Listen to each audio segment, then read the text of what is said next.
Alhamdulillahilladzi nahmaduhu wa nasta'inu wa nastaghfiruh wa na'udzu billahi min shururi anfusina wa min sayyiati a'malina may yahdihillahu fala mudilla lahu wa may yudlilhu fala hadiyalah. Asyhadu an la ilaha illallah wahdahu la syarika lah wa asyhadu anna Muhammadan abduhu wa rasuluh. Allahumma shalli ala sayyidina Muhammad ibn Abdillah wa ala alihi wa sahbihi wa mawalah, amma ba'dah. Hadirin jamaah Masjid Al-Amin rahimakumullah. Pertama-tama marilah kita panjatkan puji syukur kehadirat Allah yang telah melimpahkan rahmat, taufik dan hidayahnya sehingga pada malam hari ini kita masih diberikan kesempatan oleh Allah di dalam sisa umur-umur kita ini, yaitu masih diberikan kesehatan. Yang terpenting kita masih diberikan nikmat iman, tauhid, Islam. Nikmat Allah yang besar ini marilah kita syukuri dengan ucapan alhamdulillahirabbil alamin. Salawat serta salam semoga tetap tercurahkan, terlimpahkan kepada junjungan Nabi kita Muhammad sallallahu alaihi wasallam. Harapan kita bersama melalui pengajian ini mudah-mudahan menjadikan sababiyah kita diakui sebagai umat Muhammad mendapatkan syafaat di yaumul qiyamah. Ala diniyat wala niyatin salihah wa ala manawa bisalafuna salihun ajarakumullah. Al-Fatihah. Billahi minasyaitonir rajim. Bismillahirrahmanirrahim.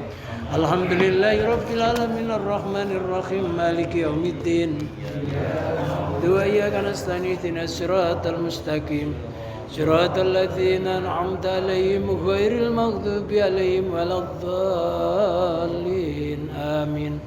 Ila hadratin nabiyina Muhammadin sallallahu alaihi wasallam wa ala alihi washabihi wa tabihi wa man tabi'ahum bi ihsan ila yaumiddin. Sumaila musannifal kitab Ibnu Athaillah Sukandar Mansarah Imam Sarqawi wa jami masyayikhina wa masyayikhina wa ustadina Sunillah Syekh Muhammad Al-Bangkalan, Syekh Muhammad Suratul Arif, Syekh Aurisa Saleh Saifuddin, wali arwaki abaina wa ummatina wa jaddatina wa jaddatina wa amina wa amatina wa khalina wa khalatina wa iwanina wa akhwatina wa anfusina wa zawjatina wa auladina wa banatina wa iyalina wa qarabatina wa jami' ashabil huquqi alaina wa jami' wanina fillah wa jami' ladzina yunfikuna wala wa anfusahum fi jihadina fi hadal masjid wali subahim wali salamati dinim wa dunya wa akhrahum sya'lillahi lahumul fatihah.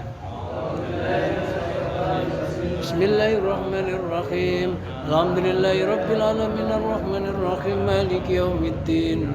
Iyyaka na'budu wa iyyaka nasta'in ihdinas siratal mustaqim. Siratal ladzina an'amta 'alaihim ghairil maghdubi 'alaihim waladdallin. Amin. Astaghfirullahaladzim. Astaghfirullahaladzim liwalidayya wa limasyayikhina wa li ashabil huquqi alaina wa li jamil muslimin wal muslimat wal mu'minin wal mu'minat al ahya'i wal amwat wa atubu ilaih. La ilaha illallah wahdahu la syarika lah, lahul mulku wa lahul hamdu yuhyi wa yumiitu wa huwa ala kulli syai'in qadir. La ilaha illallah wahdahu la syarika lah, lahul mulku wa lahul hamdu yuhyi wa yumiitu wa huwa ala kulli syai'in qadir. La ilaha illallah wahdahu la syarika lah, lahul mulku wa lahul hamdu yuhyi wa yumiitu wa huwa ala kulli syai'in qadir. Allahumma shalli ala sayyidina Muhammadin wa ala alihi wa sahbihi wa barik wa sallim ajmain. Allahumma shalli ala sayyidina Muhammadin wa ala alihi wa sahbihi wa barik wa sallim ajmain. Allahumma shalli ala sayyidina Muhammadin wa ala alihi wa sahbihi wa barik wa sallim ajmain.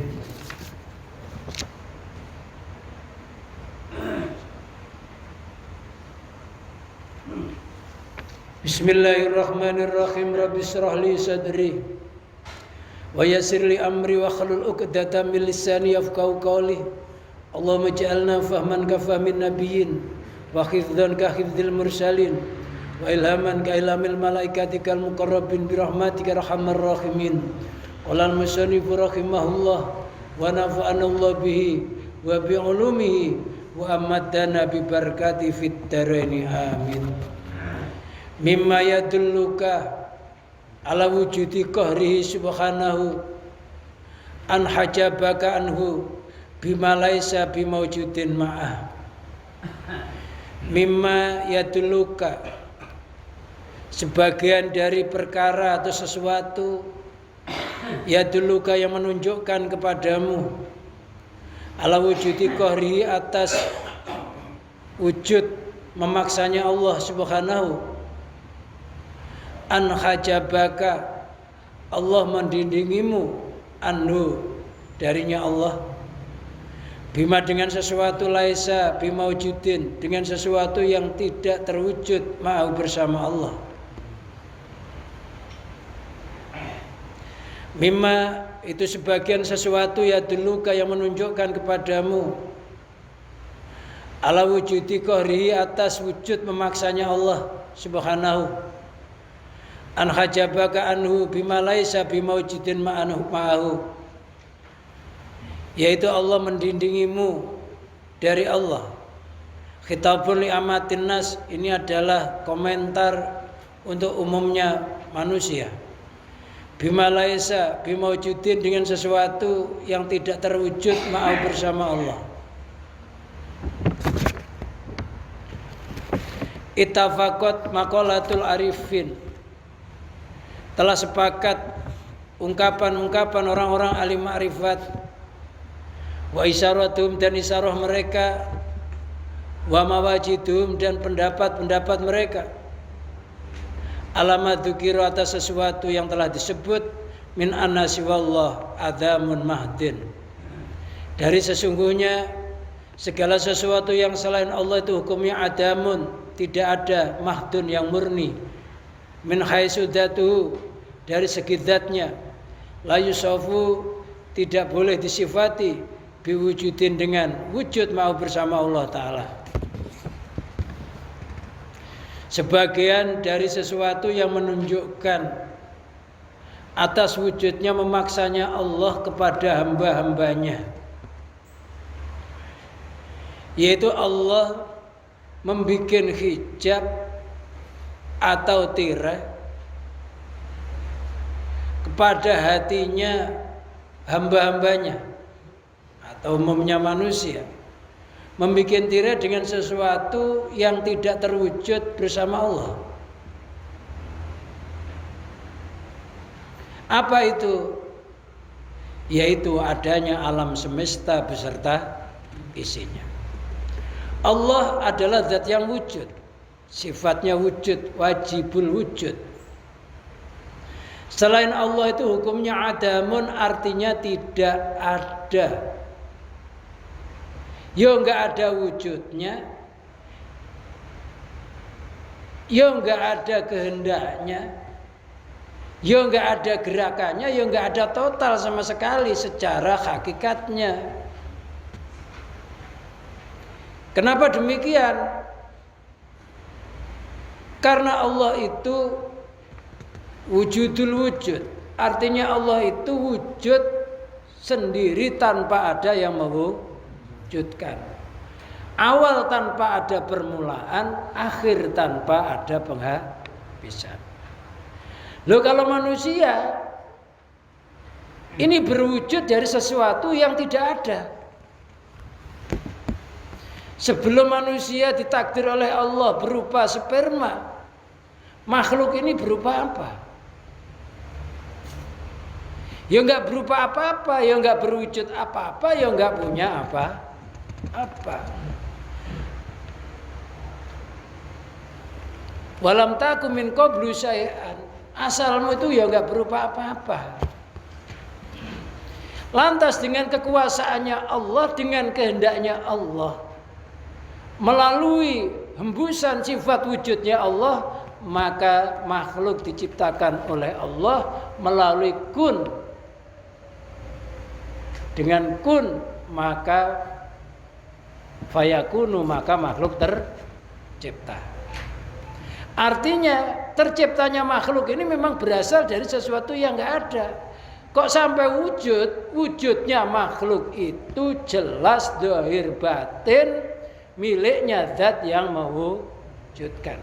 Jadi yang dimaksud enggak ada itu makhluk itu nggak pernah memiliki wujud karena segalanya diwujudkan oleh Allah. Jisim kita yang mewujudkan Allah, roh kita yang mewujudkan Allah, rasa kita, hidup kita, bahkan alam semesta ini semuanya itu yang mewujudkan Allah. Maka Allah dikatakan Al-Khaliq, artinya sang pencipta, yang diciptakan dari segala sesuatu yang enggak ada menjadi ada. Jadi jelaslah adanya kita itu miliknya Zat yang maha ada. Lah sebagian dari sifat qaharnya Allah, hati kita ini didindingi terhadap sesuatu yang sebenarnya enggak wujud gitu. Kita sangka wujudnya. Alam semesta ini zahir batin tidak wujud, kita sangka wujud. Yang maksud enggak wujud itu wujudnya miliknya Zat yang maha mewujudkan atau berasal dari sesuatu yang tidak ada lantas menjadi ada. Ketika kita menyangka makhluk itu wujud, ya wujud kekuatannya, ya wujud kehendaknya, ya wujud kekayaannya, ya wujud kekuasaannya, maka yang terjadi adalah kita telah meyakini makhluk itu punya sifat yang sama terhadap sifat Allah. Mestinya bagaimana kalau Allah wujud, selain Allah kan nggak ada. Loh kok sampai wujud? Itu karena hembusan dari sifat wujudnya Allah, karena Allah menghendaki. Loh kalau Allah itu punya sifat kodrat, makhluk itu harus punya sifat. Kanu ajzan, keberadaan makhluk sifatnya lemah. Kalau Allah kuat, makhluk lemah. Kalau Allah kaya, makhluk harus melarat. Loh kok ada kaya? Berarti kaya itu bukan nimbul dari dirinya sendiri, apalagi harta benda. Oh, diri kita itu asalnya nggak punya kok harta benda. Diri kita itu ya milik Allah karena wujudnya Allah. Harta benda ya milik Allah. Ya apapun yang ada ini, zahir batin itu miliknya Allah. Tapi kita karena punya perasaan yang kayak begitu itu, akhirnya ada orang menyembah makhluk. Kenapa? Karena ngira makhluk bisa punya manfaat, bisa menolong, bisa melindungi. Padahal yang maha menolong siapa? Allah. Hasbunallah wa ni'mal wakil, ni'mal maula wa ni'man nasir. Yang mencukupi Allah, yang mencukupiku Allah. Ni'mal maula, Allah sebaik-baiknya pelindung. Wa ni'man nasir, Allah sebaik-baiknya penolong. Enggak ada penolong selain Allah. Tapi karena kita sudah nyangka ada selain Allah mampu menolong, maka orang itu akhirnya minta tolong kepada makhluk. Hatinya lupa Allah, bahwa yang maha menolong hakikatnya Allah. Yang enggak boleh itu hatinya lupa Allah. Kalau hatinya enggak lupa Allah enggak apa-apa. Tapi kan hati kita kadang lupa yang nolong itu makhluk itu. Enggak ngerti makhluk itu bisa nolong karena dipancari oleh sifatullah yang namanya Allah An-Nasr. Allah itu An-Nasir. Jadi menolong itu ya karena Allah, bukan karena makhluk itu. Gampang-gampangnya paham, makhluk itu hanya laksana boneka yang digerakkan oleh dalangnya. Kalau wayang itu bisa nolong, sebenarnya yang bisa nolong dalangnya wayangnya. Kita menonton sinetron, ada orang pengemis, lantas diberi oleh si dermawan. Hakikatnya yang bisa beri itu siapa? Sutradara. Karena sutradaranya udah ngomong nanti kamu harus memberi, kalau enggak dipecat. Kamu harus nanti memelas karena kamu kedudukannya jadi pengemis. Kalau jangan pakaian yang baru-baru. Pakaianmu yang gembel-gembel, yang tambalan, kalau perlu kakimu kamu tekuk pura-pura putus. Biar kamu dapat duit banyak. Nah, sutradaranya ngomong begitu ya dilaksanakan. Walaupun panas ya, kuat aja pengemis. Ya sih nggak malu, memang sudah derajatnya sudah begitu ditugaskan oleh Allah. Kun kamu nanti pengemis. Kalau nggak ngemis ya nggak kuat. Gitu tuh ya bangga. Kalau udah pulang tuh hasilku lebih banyak daripada kuli.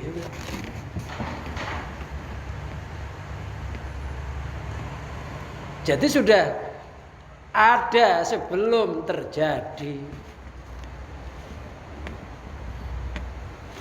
Loh kalau sampai kita mengitikadkan karena takut kepada makhluk, lupa Allah, ya salah.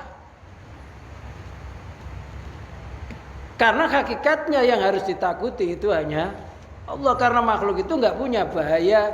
Karena yang punya bahaya itu ad-daru, itu adalah Allah Subhanahu wa taala. Walaupun seekor singa pun, kalau singa itu bisa membahayakan, berarti nggak bisa ditaklukkan. Ada pawang singa, ada pawang ular.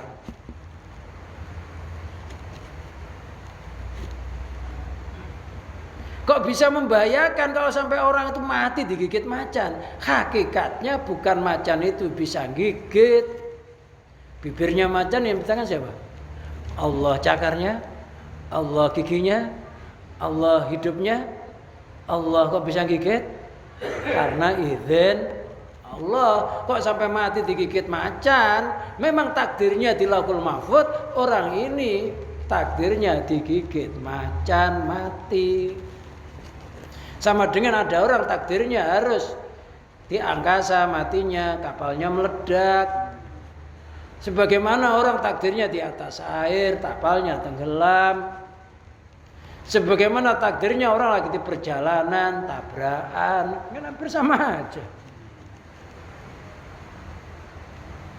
Ada yang takdirnya melalui sakit. Yang sehat mati nggak? Ada orang lagi sehat tiba-tiba gedongnya roboh, gelek, mati. Masih sempat jerit, namanya sehat.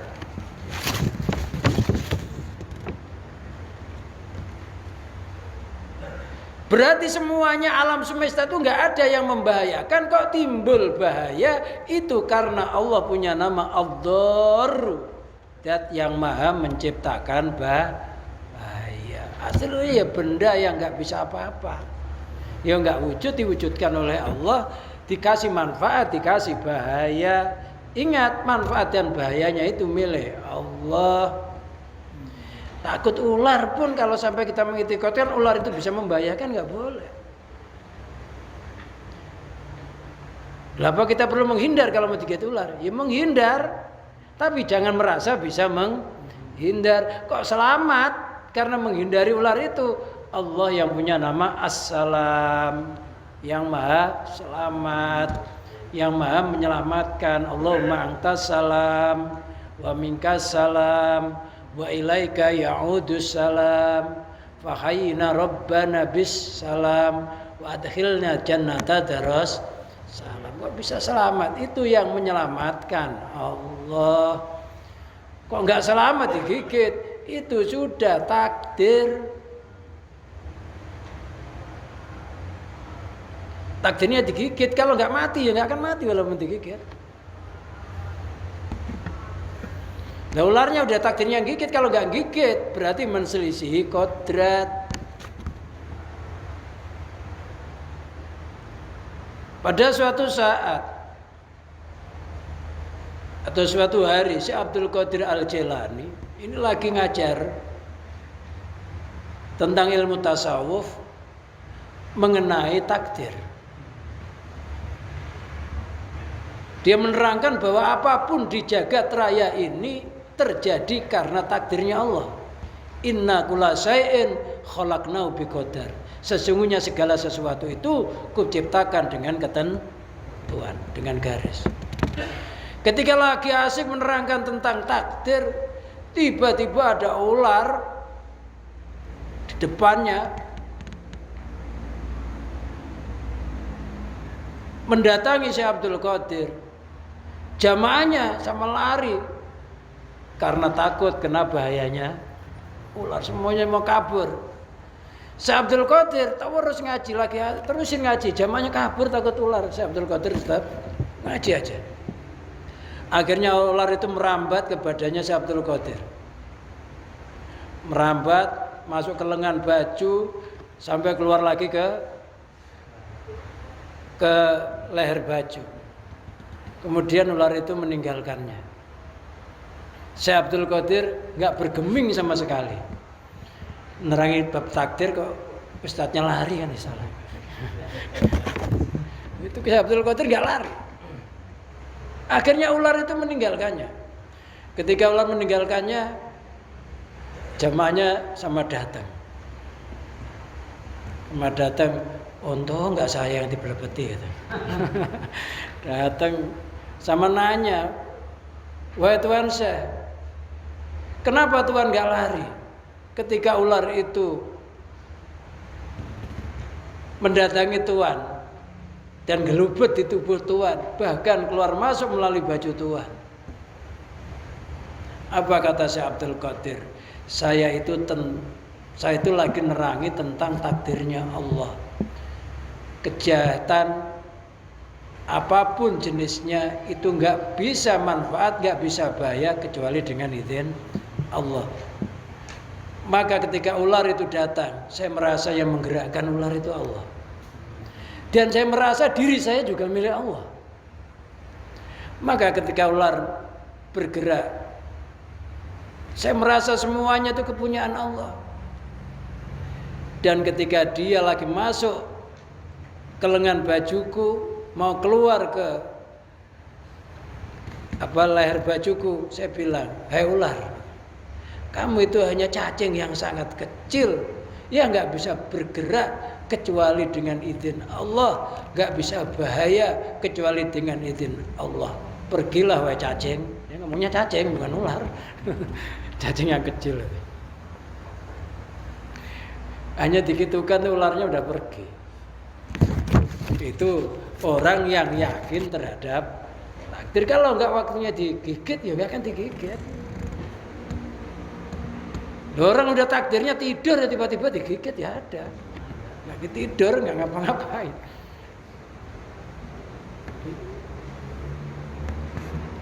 Jadi yang nggak boleh itu meyakini bahwa makhluk itu punya bahaya, punya manfaat. Masalah kita menghindar jadi binatang buas, itu syariatnya itu ya memang harus menghindar. Tapi ketika kita menghindar harus merasa yang menggerakkan kita bisa menghindar itu Allah, menghindarnya atas takdir Allah.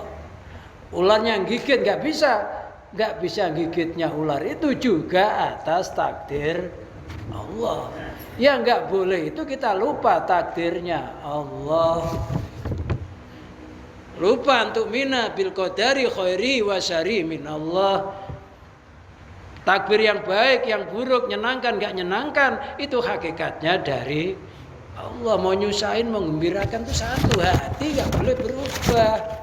Dohirnya ya berusahalah sesuai hukum dohir. Tapi jangan merasa bisa berusaha. Yang menggerakkan, yang menghendaki kita bisa berusaha itu yang menyiptakan kita siapa? Allah. Jadi selain Allah itu memang adamun mahdun, nggak ada sama sekali. Nah Allah itu nggak boleh disifati di dalam wujudnya, nggak boleh disifati ada wujud bersama Allah. Jadi kalau Allah wujud, selain Allah harus ada. Kalau Allah itu bako, selain Allah harus punya sifat fana, sirna. Yang sirna siapa? Makhluk. Yang bako Allah. Kalau Allah itu qiyamu binafsi, selain Allah harus merasa ikhtiyaju li ghairihi, harus merasa butuh kepada Allah. Kalau Allah itu sifatnya ilmu, berarti selain Allah harus merasa sifatnya bodoh. Kok ada ngerti? Ngerti itu karena hembusan dari sifat ilmunya Allah. Aslinya bodoh yang terus menerus, itulah yang dimaksud man arafa nafsahu faqad arafa rabbahu. Barang siapa mengenal sejatinya dirinya, kalau sifatnya itu sifat mohal, maka akan mengenal bahwa sifat wajib yang dia akui, yang dia sandang, ini sebenarnya adalah sifatnya Allah yang nggak boleh diaku-aku. Jangankan itu, kita berdiri ini, yang gerakkan kita bisa qiyamu binafsi siapa? Bisa berdiri Allah. Jadi kita ini memang ya ada. Kaki kita ada nggak? Secara syariatnya ada, tapi kalau diurut-urut nggak ada. Kenapa? Karena yang menciptakan kaki kita, yang mewujudkan itu Allah. Berarti wujudnya kaki milik Allah, wujudnya tangan milik Allah, wujudnya badan sekujur milik Allah, sampai rohnya milik Allah. Nggak ada, artinya diletakkan atau disandarkan kepada makhluk itu sendiri. Semuanya itu milik Allah. Bapak ada dalil Qur'annya? Ada. Walillahi ma fis samawati wa ma fil ard. Milik Allah apa saja yang ada di langit, apa saja yang ada di bumi. Lillahi ma fis samawati wa ma fil ard. Wa in tubdu ma fi anfusikum wa tukhfu yuhasibukum billah. Sering buat tahlil tapi nggak ngerti. Masih ngaku milikku, ini milikku, milikmu milikku. Kalau milikku sendiri, serakah. Ya milik Allah jelas, maka Allah itu dinamakan Al-Malik, artinya zat yang maha memiliki. Dalil yang gampang itu loh, kita baca surat An-Nas ini. Qul a'udzu birabbin nas. Qul katakanlah Muhammad, a'udzu saya berlindung birabbin nas. Apa? Tuhannya manusia. Tuhan itu artinya apa? Yang memelihara manusia. Gejolak apa mati? Yang memelihara manusia itu Allah. Yang merawat manusia itu Allah. Nah, makanya kita ini sampai nggak sadar kalau milik kita itu, kita tuh ngerti panjangnya rambut kita ini perharinya berapa mili, itu ngerti. Ada ini, ada komplit lampu komplit.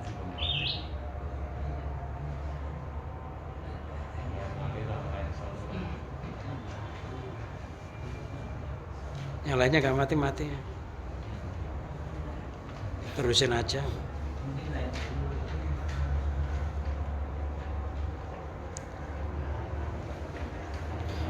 Ya kita lanjuti. Jadi Allah itu yang menuhani manusia. Nuhani itu artinya menguasai, yang memiliki, yang memelihara. Qul rabbin nas, malikin nas, dat yang maha memiliki manusia. Manusia itu yang miliknya Allah. Qul a'udzu birabbin nas, malikin nas, ilahin nas, Tuhannya manusia. Yang memelihara manusia Allah, yang memiliki Allah, yang menuhani Allah. Min syarril waswasil khannas, dengan merasa kita ini dipelihara oleh Allah, dimiliki oleh Allah, dikuasai oleh Allah, saya berlindung dari gangguan atau bisikan setan khannas. Makanya surat An-Nas termasuk surat yang isinya adalah berlindung dari seluruh kejahatan manusia, jin dan setan. Ketika manusia mengitikadkan bahwa dirinya itu yang melihara Allah, yang memiliki Allah, yang menguasai juga Allah, terlindung. Tiga itu aja. Walaupun kita baca surat An-Nas berkali-kali, tapi kalau kita merasa kita ini enggak dalam pemeliharaan Allah, enggak merasa kita miliknya Allah, enggak merasa kita itu dikuasai oleh Allah, ya hanya membaca aja.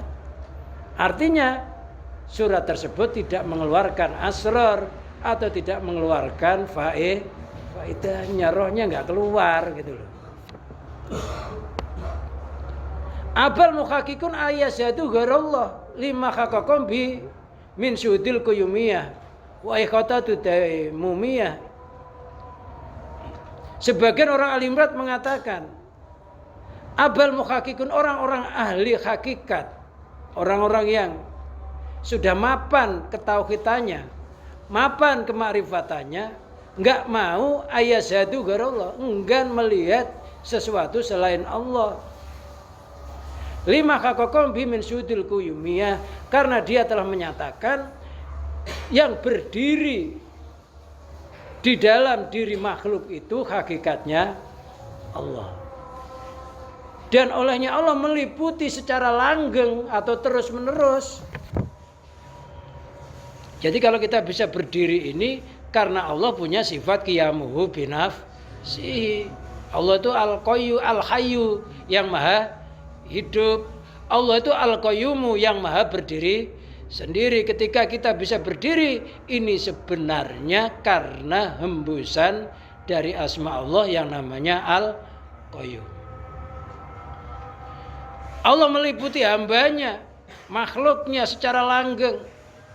Olehnya meliputi Allah kayak apa? Olehnya meliputi Allah kepada hambanya itu laksana garam dan asinnya. Bisa dipisah enggak? Itu namanya ikhatoh dumumiyah. Kayak garam dan asinnya,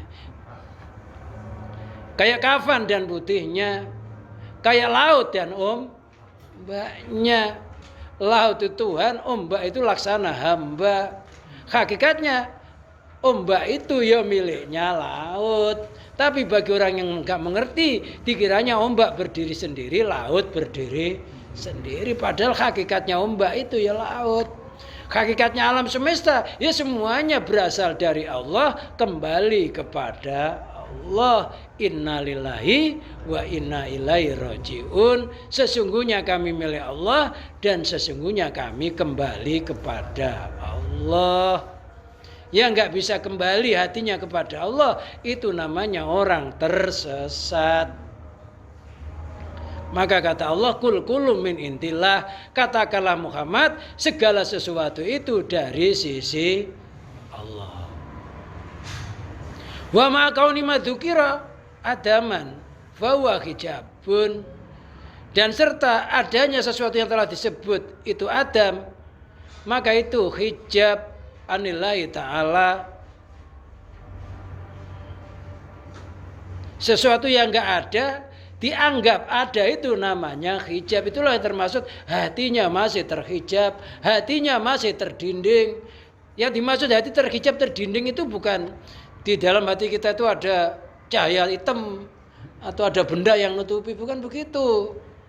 Yang dimaksud hati terhijab itu seseorang mengitikadkan sesuatu yang enggak wujud diyakini wujud, sesuatu yang bodoh diyakini berilmu, sesuatu yang lemah diyakini punya kekuatan.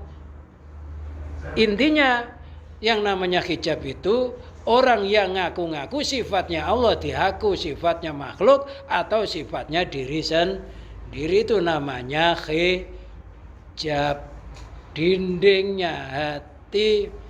Orang yang terhijab itu bisa dinamakan kufur, orangnya namanya kafir. Kafir itu terdinding hatinya, gak mengenal sejatinya Allah, yang dikenal hanya makhluk.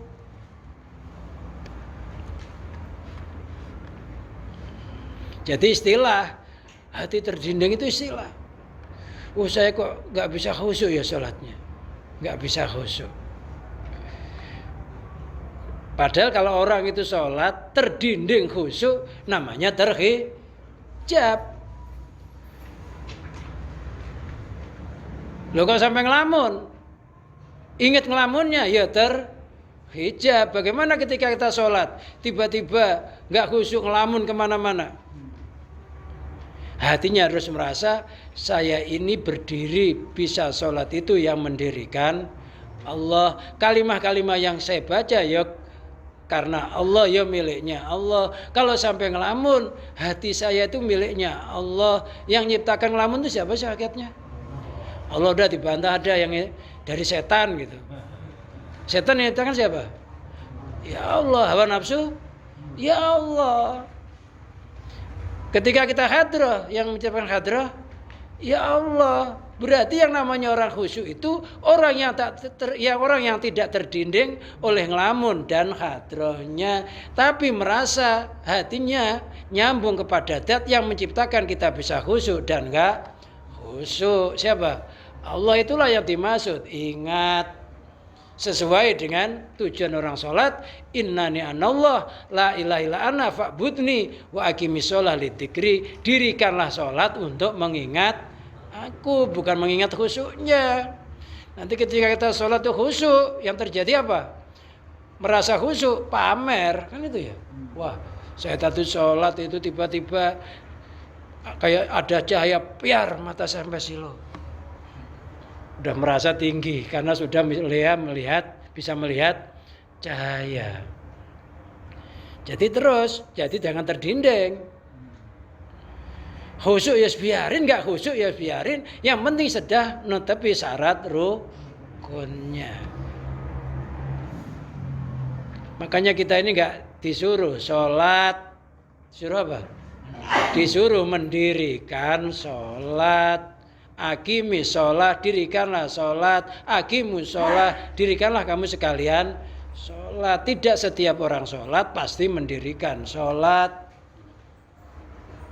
Yang mendirikan sholat itu merasa, inna sholati, sesungguhnya sholatku, wa nusuki, ibadahku, wa mahyaya, hidupku, wa mamati, matiku, lillahi, milik Allah. Itu namanya mendirikan sholat. Jadi orang sholat itu harus merasa sholat itu miliknya Allah. Daya dan kekuatannya Allah. Fa inna nasa la yasaduna inda nadarim lil aqwan ilahiyah. Karena sesungguhnya masyarakat atau manusia itu tidak menyaksikan makhluk. Tidak menyaksikan ketika memandang makhluk, kecuali yang disaksikan ya hanya makhluk itu sendiri. Ketika mereka memandang kepada makhluk, tidak menyaksikan kecuali makhluk itu. Melihat matahari itu, yang dilihat ya matahari itu, hatinya ya matahari itu. Tapi kalau orang ahli tauhid, ketika melihat matahari, hatinya merasa matahari itu enggak wujud, yang mewujudkan Allah. Matahari itu enggak bisa menimbulkan panas, yang menimbulkan panas Allah. Matahari enggak bisa bergeser, yang geser Allah. Beda enggak? Ya beda. Makanya orang ahli tauhid itu lihat matahari, hatinya ingat Allah. Lihat apa saja. Loh, tapi umumnya orang ya sebegitu itu. Kalau ketemu orang ya seorang itu. Ketemu benda ya benda itu. Seolah-olah enggak ada hubungannya sama Allah.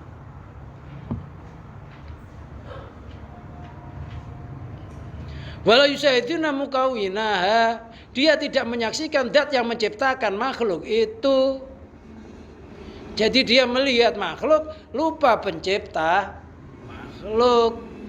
Melihat makhluk berkuasa, lupa kekuasaan makhluk itu karena pancaran dari sifat kodratnya Allah. Itu bisa apa sajalah yang kita lakukan itu jangan sampai lepas dari Allah. Wa ma romaita wa ma qatalu wa ma qataluhum id qatalahum. Para sahabat enggak bisa membunuh orang-orang kafir ketika mereka membunuh orang-orang kafir. Walakin Allah qatalahum, akan tetapi Allah lah yang membunuh hakikatnya. Padahal yang perang sahabat. Tapi di balik sahabat itu ada penggerak hakiki, siapa?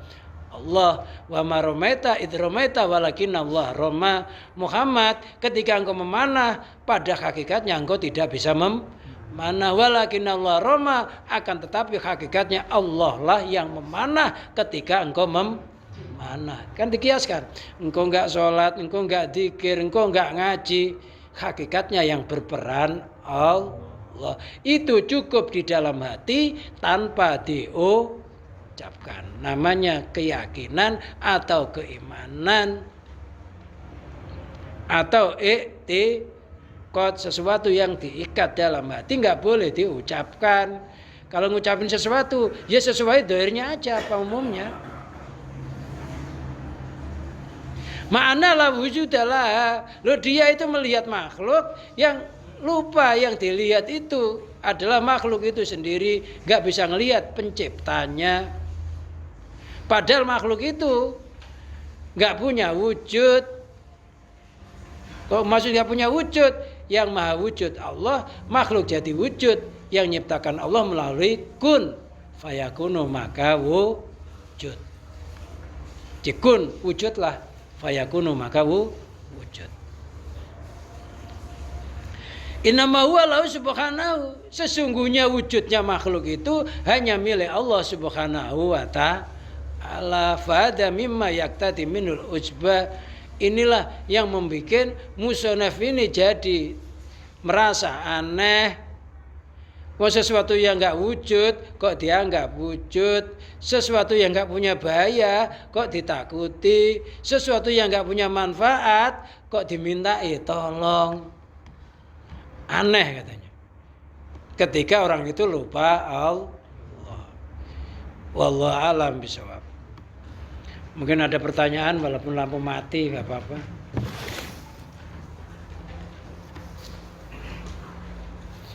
Tanya nggak usah pakai lampu. Nggak ada. Kalau nggak ada kita tutup. Mudah-mudahan pengajian kita pada malam hari ini dijadikan oleh Allah pengajian yang membawa beberapa keberkahan, kemaslahatan, pengajian yang bisa mengangkat derajat kita menuju derajat yang lebih luhur, yaitu kita bisa menggapai iman tauhid, iman makrifat, iman kamil mukamil, hidup istiqomah, mati dalam keadaan husnul khotimah. Begitu juga keluarga kita, anak-anak kita, keturunan kita nanti. Bibarakatil Fatihah. Bismillahirrahmanirrahim. Alhamdulillahirabbil alamin. Arrahmanir rahim. Maliki yaumiddin. Shiratal ladzina an'amta 'alaihim ghairil maghdubi 'alaihim. Alafu minkum wassalamu alaikum warahmatullahi wabarakatuh.